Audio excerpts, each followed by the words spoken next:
Vamos pro clássico? Um ambiente muito festivo ontem no Morumbi para receber o Corinthians e o São Paulo. Mas é claro que teve baixaria na chegada do Corinthians, aquela coisa que a gente já viu, que está virando até normal, porque não acontece nada, né? Ninguém por ninguém, ficou por isso mesmo. Vamos pro jogo, vamos ver como é que estava ontem o ambiente no Morumbi.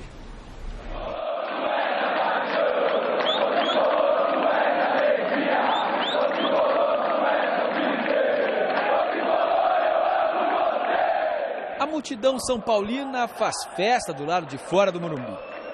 A torcida espera ansiosa pelo time, que aos poucos devolve a ela a confiança e traz esperança. Há 4 anos, o tricolor não enfrentava o Corinthians pelo Campeonato Brasileiro, estando à frente do rival na tabela. A empolgação aumenta quando o ônibus do time aparece na praça. Os sinalizadores transformam a rua num show de luzes para abraçar os jogadores. Foi só o ônibus do São Paulo entrar para dentro do Morumbi para a torcida tomar conta da rua e cantar para provocar o rival.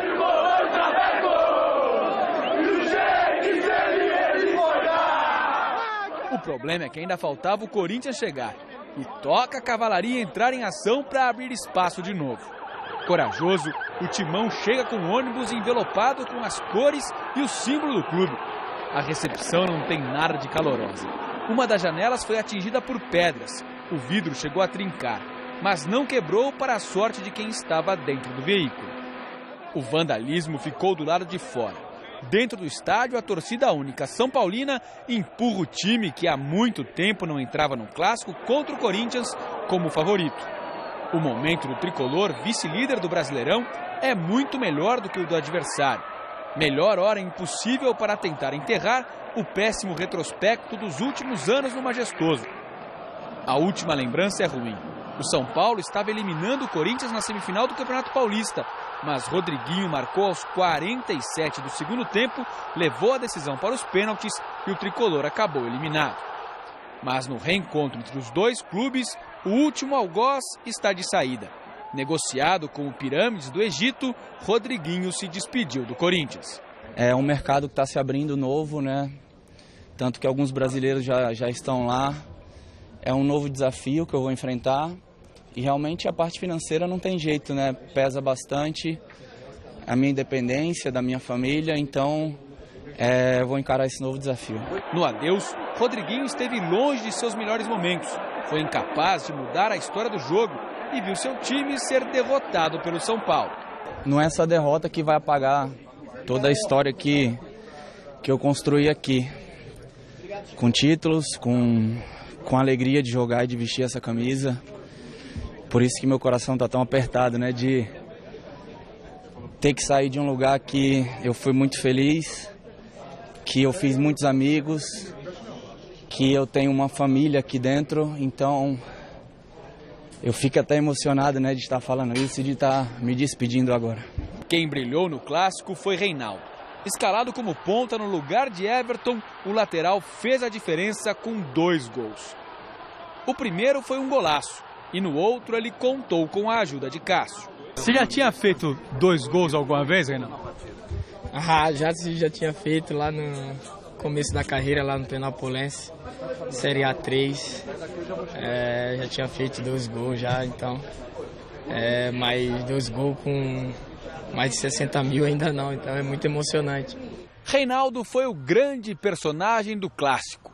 O Morumbi lotado ovacionou o jogador que deu a volta por cima com a camisa tricolor, já que em sua primeira passagem pelo clube ele era muito criticado pelos torcedores, mas parece ter conquistado definitivamente o carinho deles depois de ter saído de campo como o herói do clássico. Sei que a minha primeira passagem aqui não foi tão boa, até porque não encaixava o time, não encaixava muita coisa e a torcida um pouco pegava no meu pé, mas eu sempre, na minha humildade de sempre, sabendo do meu potencial, eu optei por sair e saí pensando em voltar para aqui para o São Paulo e dar a volta por cima. E hoje está acontecendo, ainda não dei a volta por cima, eu quero dar a volta por cima ganhando o título com o São Paulo.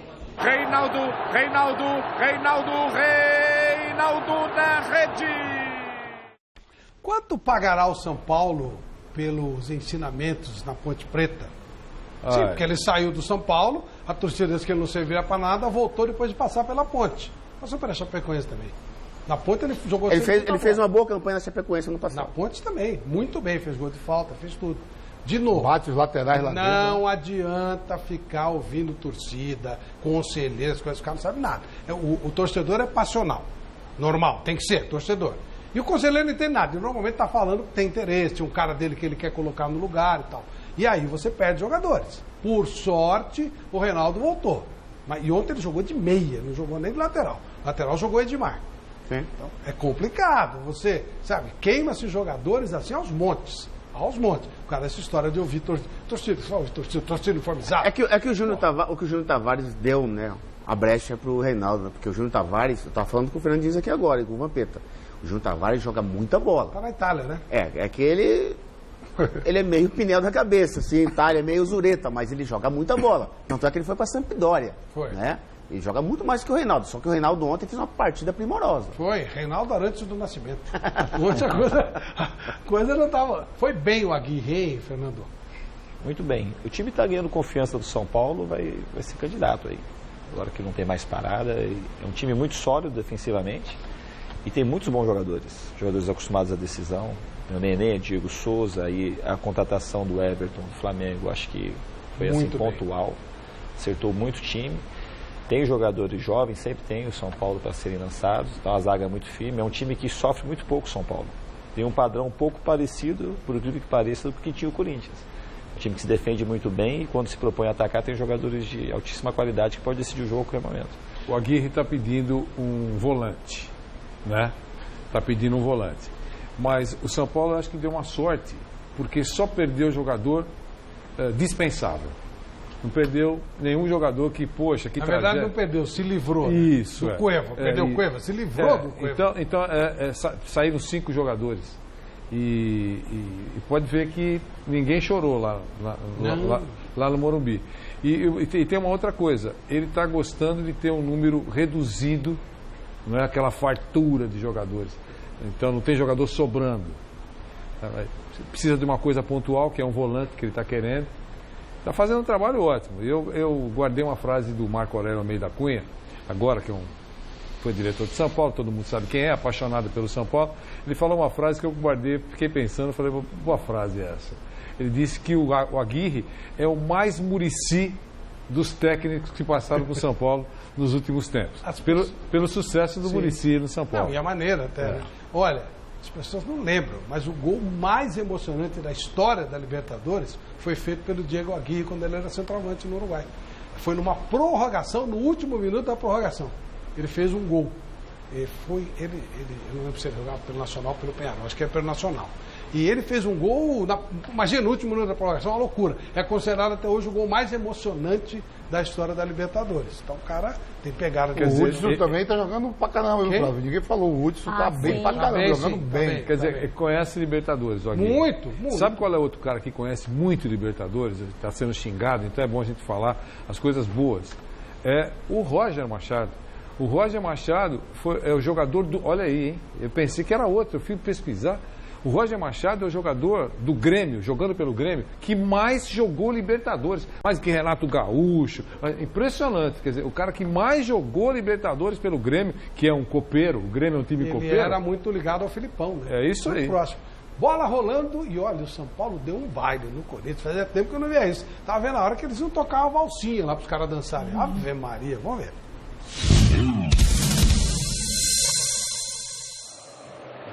Autoriza Marcelo de Lima Henrique do Rio de Janeiro.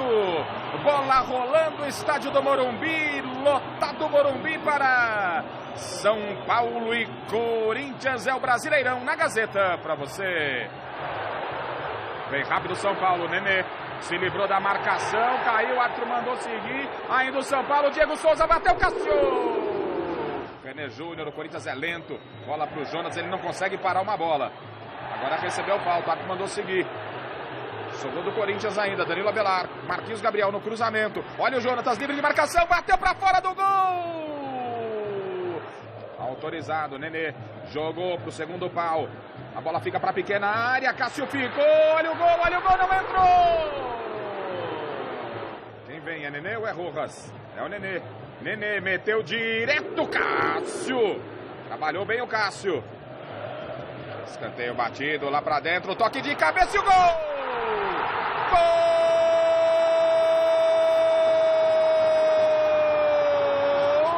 São Paulo, Anderson Martins na rede, o tricolor abre o placar agora, São Paulo 1, Corinthians 0, Marquinhos Gabriel lá pra dentro, olha o toque, a batida. Olha só, saiu o Cássio, vai Reinaldo pra fazer, Reinaldo, Henrique tirou, Reinaldo com a sobra, bateu, na trave, entrou, é gol! Gol do São Paulo! Reinaldo na rede! Na marca dos 25, 2-0 pra cima do Corinthians, Reinaldo, Cássio preocupado, autorizado, Diego Souza correu, bateu na trave, que lance, o Cássio ficou meio que na torcida, de novo pra você, olha só onde pegou essa bola, hein, quase o São Paulo faz o terceiro, escanteio batido, olha o Cássio, de novo, Nenê, agora bateu aberto, cortou Jonatas, Militão, Reinaldo, ele bate, Reinaldo bateu, é gol! Gol do São Paulo! Cássio aceitou, Reinaldo na rede! Agora no Morumbi, São Paulo 1, 2, 3, Corinthians 0. Cleison, ainda Cleison, Romero, vai daí, Romero, arrisco, Romero, Adson, a bola pro Jonatas, dominou, olha o toque, olha o gol, gol do Corinthians, Jonatas, na marca de 45, São Paulo 3, Jonatas na rede, Corinthians 1.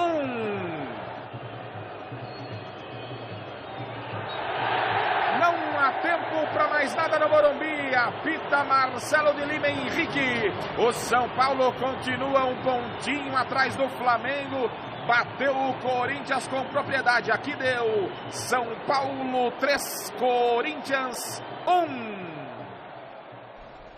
E o lance do gol do Corinthians, o único gol do Corinthians, ainda tem uma contestação por parte do São Paulo, que teria sido com a mão, né? Que ele ajudou a dominar a bola com a mão. A gente tem isso aí separadinho pra gente dar uma olhada, pra conferir? Não muda nada, né? 3-0, 3-1. Mas a impressão que eu tenho é que ele domina efetivamente com a mão. Não é aquela coisa de bater e tal. Isso. Ele abre o braço para dominar a bola. O que é, Miller? Sim. Abriu o braço, dominou. Para pegar a bola. Sim, sim, tanto é que a bola cai, né? A bola fica, né? Na mesma hora os jogadores contestam. Mão, gol irregular, e o que me surpreende é... Olha onde está o auxiliar lá atrás, de frente no... Não, mas ele está lá porque eles vão, no próximo ano eles vão botar uma maçaroca de flor na cabeça deles. Não, onde ele está, Flávio, vai lá para lá. Entendeu? Então, ele vai ser, a partir do ano que vem, eles não sabem se vão pôr cacto ou se vão pôr uma roseira. Vai ficar na mesma hora o jogador de São Paulo vai falar com ele. Às vezes, quando o jogador domina perto do ombro, ele abre o braço. E o juiz marca a infração. E não ali foi na cara dura. Bateu aqui, ó, quase perto do cotovelo. Mas pensa bem, se o cara atrás do gol não viu isso, o que ele vê? Eu queria saber, o que ele vê? Né? Eu acho que é torcedor que paga ingresso mais caro para ficar lá. Eu acho. Não tem lá. Na NBA, que o cara fica do lado ele tá torcendo ali na trás do gol. Eu acho. Mas ele não pode torcer, mas ó, fica lá, você fica vestido de bandeirinha. Ou então algum desses caras que estão em cana, que pega essas liberações por um dia, aí o cara vai para ver o jogo vestido de bandeirinha, porque não pode ficar no meio da torcida e tal. Pode ser, porque o cara não viu isso, ele viu o quê? Você pode um detalhe interessante. A bola tanto bateu no braço, que ela bate no braço e quica aqui. Se fosse no peito, ela ia para frente. Foi mão, Fernando? Foi, né? Mão. Anulável.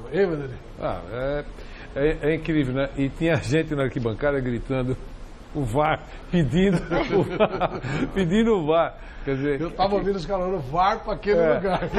Que, aliás, vai funcionar nas quartas de final da Copa do Brasil.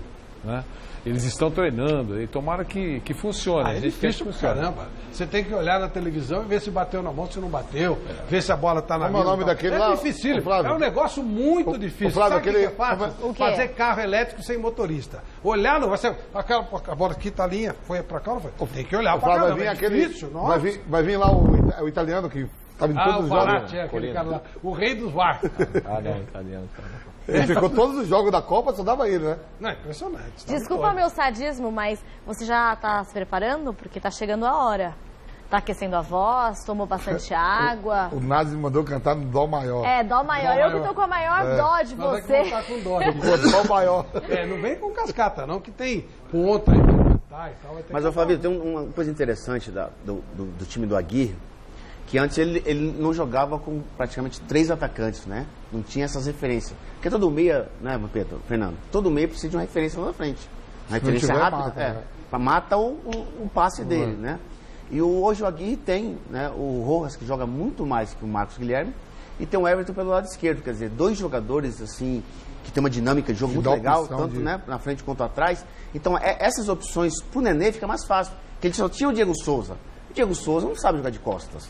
Né? E tanto que ele está saindo pelos lados e abrindo espaço. Exatamente. Então o Nenê subiu o futebol dele por conta disso. Essas 2 referências boas para o Nenê, que é inteligente, que sabe tocar, não erra passe.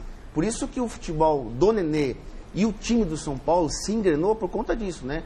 Tirando, claro, lá atrás, que consolidou a defesa, aquela coisa toda, mas o Nenê conseguiu subir o seu futebol, crescer por conta dessas referências positivas que ele sempre tem a opção da direita ou da esquerda. Você pode ver, ele sempre acerta o passe. E ponto pro Lugano. Foi buscar o Diego Aguirre e, claro que deixar lá, vamos ver se não é certo mandar embora. O cara não tem nenhum tipo de conceito de nada. Mas deu certo, funcionou. E aí, Fernando, entra aquela história que você falou da confiança, né? O time de São Paulo é um time confiante. Falando agora aqui do Reinaldo, o gol dele é um gol de quem tem confiança. O Reinaldo de 2015 jamais ia fazer esse gol aí. Ele ia tocar para trás, né? Não, quem estava atrás, eu acho que era Nenê e Diego Souza por trás ainda. Então o momento dele é muito bom, como o do São Paulo é muito bom. E a tendência do São Paulo é de alta. O São Paulo é um time que sofreu muito já há algum tempo, principalmente o ano passado. Então, um time que tem uma dose aí de casca, de sofrimento acumulada grande, eu acho que é uma tendência, um time que vai brigar por coisa grande. Era um time molão, né? Molão, nós falamos várias vezes aqui, o São Paulo era um time molão. Quando chegou o Aguirre, eu nunca vou esquecer essa primeira entrevista dele, porque a gente falou muito sobre ela aqui. Ele falou algumas coisas, entre elas que só ele pedia e exigia comprometimento, que é a palavra-chave, comprometimento, aplicação, marcação, enfim, empenho. Ele fez esse discurso logo na chegada. E o São Paulo começou a mostrar que, até não ganhando algumas partidas, mostrava aplicação, comprometimento, interesse em tentar fazer um resultado positivo. Ele está fazendo sucesso aí. Aquela preocupação do torcedor do São Paulo, de que ele vai dirigir a seleção do Uruguai, eu acho que pode até existir essa preocupação, mas para 2019. Eu não vejo ele saindo do São Paulo. O Uruguai tem compromissos esse ano com todos os outros. Então, eu sei disso. Eu não vejo, porque ele tem um compromisso com o São Paulo, que eu saiba, de ficar até o final da temporada. Agora, claro que as coisas podem mudar da noite para o dia. Eu só quero lembrar... ele renovar o contrato como o eu quero só lembrar que a seleção brasileira também tem compromissos, né? Ela joga dia 7 de setembro contra os Estados Unidos e nesse momento, não se sabe se o técnico será o Tite ou não. Acho que será, porque senão já teria dito não. Mas... Os valores foram invertidos, né? Hoje o treinador que dá a última palavra não é a CBF. Olha, sinceramente, eu acho, todos os treinadores que estavam em boa situação, e saíram dos clubes para ir para seleções, eles se deram mal. Sério? Sério, o Tite tinha uma vida tranquila no Corinthians. Será que foi um bom negócio? Sampaoli virou um imbecil. Ele era um motivo de cobiça de todos os times e tal. Hoje é um imbecil. Virou um imbecil, como se ele fosse um tonto. E por aí vai, tem vários exemplos. Hoje o cara tem que pensar muito. Eu acho que cada vez mais o clube está valorizado e cada vez menos vamos ter história de seleção. Isso é uma coisa muito aqui, ainda na América, tal, essa coisa de minha pátria, não sei o que. Mas isso vai diminuir cada vez mais. A Argentina tentou várias vezes contratar o Simeone e ele agradeceu. Claro, foi mais feliz inteligente. Aqui. O São Paulo estava sossegado no Sevilha. Começou a mexer, começou a escutucar. Os treinadores dos grandes times do mundo são treinadores de nível médio para baixo. O campeão do mundo, o Deschamps. Mas, Flávio, isso é o seguinte, ó. O Southgate, o treinador do Sub-19. Sobrou para ele, caiu no colo dele quando o treinador estava fazendo esquema, gravaram, não sei o que e tal. O treinador da Bélgica era treinador de time médio na Inglaterra. Então, mas esses treinadores das seleções europeias, eles não têm o mesmo salário que tem os treinadores de clube, certo? O que o Mourinho, que o Guardiola. O clube ganha muito mais. Então, mas aqui na seleção não. A seleção brasileira paga muito para os treinadores. É o maior salário. Paga até mais do que o cara trabalhando lá na Europa. Mas a tendência não é o cara querer ir para a Europa? Hã? A tendência não é o treinador? Não sei disso não. Eu joguei com o Diniz, a gente conviveu no Audax, mas eu sempre falei, se prepara no idioma. Lembra que eu falava, vai aprender a falar inglês, porque, os caras, a dificuldade dos treinadores brasileiros é no idioma. É no idioma ir para lá. Só que aqui no Brasil se paga muito bem para os treinadores de ponta, viu? Paga muito mais do que um cara lá no Vila Real, até mesmo do que um Sevilha, mas aí, falando sua língua e vivendo no Brasil. Se o cara quer andar alguma coisa a mais em termos de projeção de carreira, não tem alternativa. Sim. Porque aqui nós vivemos um campeonato de um nível baixo. O cara não vai ter projeção internacional. Os treinadores da Copa do Mundo, os 32 treinadores da Copa do Mundo, sabe quem era o treinador bem mais pago de todos? O Tite. O Tite, junto com o treinador da Alemanha. Tá, mas Flávio, falando nisso, o Flávio, seu xará, quer perguntar para o Diniz se ele acredita que o Tite deveria aceitar se manter na seleção e criar um projeto para as categorias de base. Joguei para você, Fernando. É difícil, né? Não sei. Dele ficar na seleção, acho que ele tem que ficar. E eu acho que ele vai ficar. Não teriam hoje um outro nome para levar para a seleção. O Tite está assim num. Então ele deveria aceitar. Eu acho que sim. Esse projeto das categorias de base é uma coisa assim mais complicado, mais arriscado, né? Não sei como é que faria isso. Uma coisa de bater uma linha. Porque a linha é mais fácil num país desse tamanho como a Alemanha, tudo organizado, na Espanha, porque é uma linha. Hoje a Espanha joga mais ou menos como o Barcelona joga. O Barcelona demorou 20 anos para implantar isso e a seleção depois bebeu dessa fonte. Né? Exatamente, começou com os holandeses. A Inglaterra está investindo lá fortemente no futebol já faz 10, 12 anos, aí vai levando os grandes treinadores e aquilo vai replicando para a seleção. Aqui no Brasil, se ele vai mexer na seleção num projeto de longo prazo e toma 2, 3 porradas, aborta, então não sei se esse é o motivo principal, mas na minha opinião, ele tem que ser o técnico. Falando em categoria de base, para a seleção, é ótimo o negócio de Tite ficar. Sim. Não sei se é para ele. Para a seleção, sem dúvida. Porque se ele sair, não tem ninguém. Vai começar tudo do zero. Pro Tite é que eu não sei se é bom negócio. E não é só o fato do trabalho do treinador. É que a CBF precisa levar alguém com credibilidade, com prestígio. Porque não é só o trabalho do treinador. O Tite lá dá um toque de credibilidade, de prestígio, de transparência. Isso está tudo no preço. Por isso que é esse valorzão que ele recebe, porque está tudo embutido. Mas a maior prova não é só o trabalho de técnico. De novo, lembrando o que disse brilhantemente o presidente do Atlético, que é um lixo. Se sair o Tite, não tem nada. Não tem nada. Se sair o Joaquim Low da Alemanha, sabe o que acontece? Não acontece nada. Segue o projeto da Alemanha. Sai o técnico da Bélgica, não acontece nada. Flavito, eu já tenho uma opinião meio diferente. Meio não, totalmente diferente. Eu acho que o Tite não é essa soberania toda, na minha opinião. Não é a soberania toda, não. Acho que tem Renato Gaúcho, Fernando Diniz.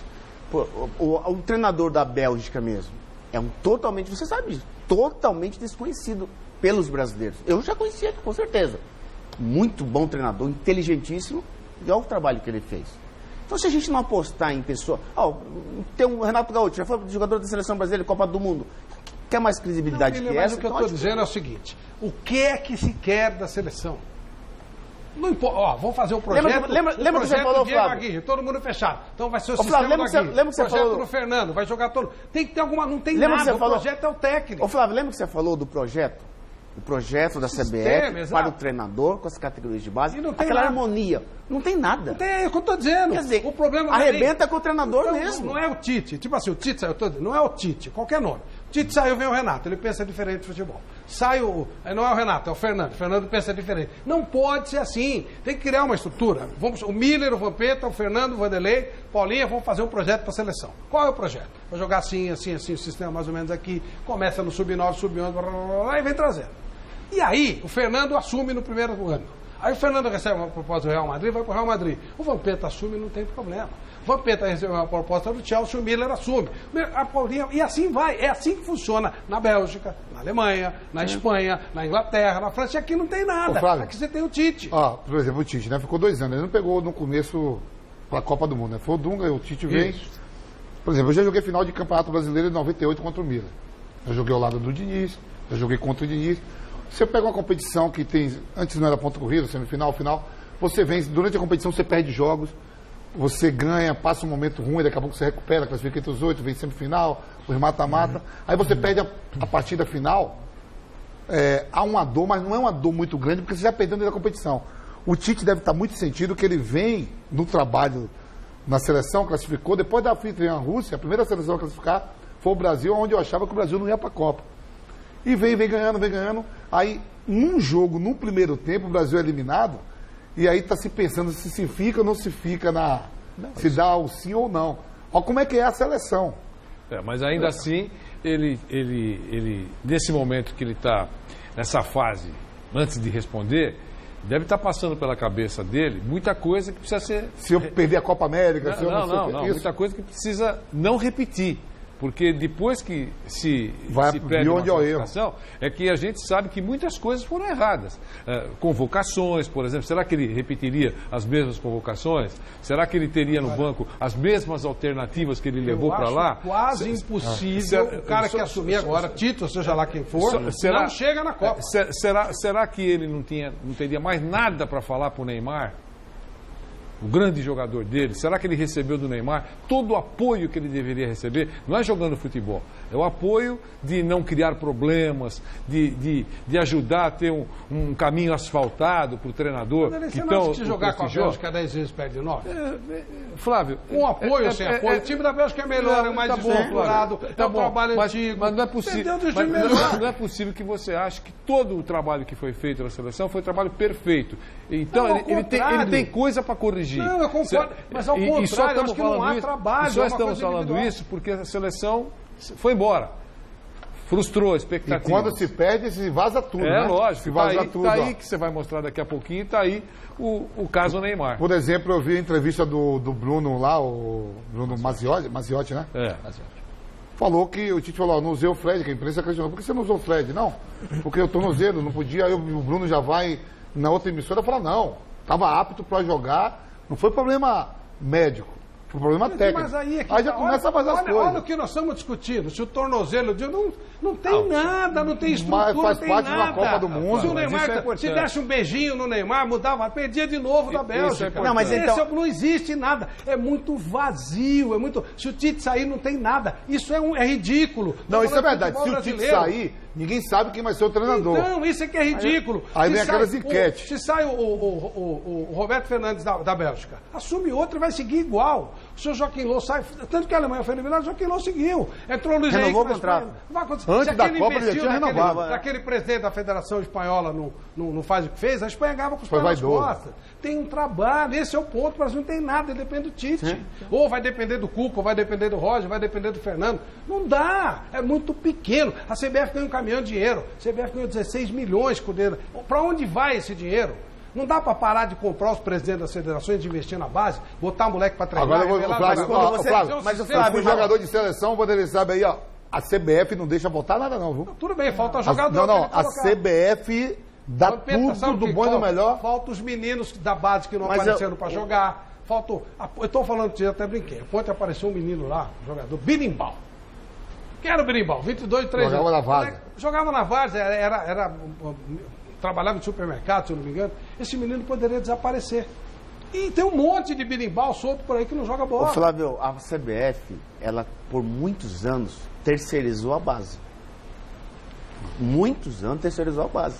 Vendeu, deu tudo. Como é que você vai ter frutos para a equipe principal? Mas é o que eu estou falando. Quer dizer, isso é difícil. Tem que acabar. É corrupção, o treinador da equipe principal. Tem que criar alguma coisa. Olha, vamos fechar São Paulo e Corinthians. Tem um papo aí pesado, uma entrevista do pai do Neymar, um negócio que nós vamos repercutir. Mas antes vamos ver o que falaram corintianos y São Paulinos después del juego de ontem. Fue una opción la de colocar a Reinaldo en la segunda línea en un lugar que él ya tenía jugado anteriormente en otros teams, entonces no era una posición desconocida para él. Y queríamos reforzar un poco a banda izquierda donde jugaba Fagner y dio cierto. No, también nunca imaginaba que Reinaldo iba a hacer 2 goles, ¿no? Mas aconteció por suerte, fez un gran trabajo.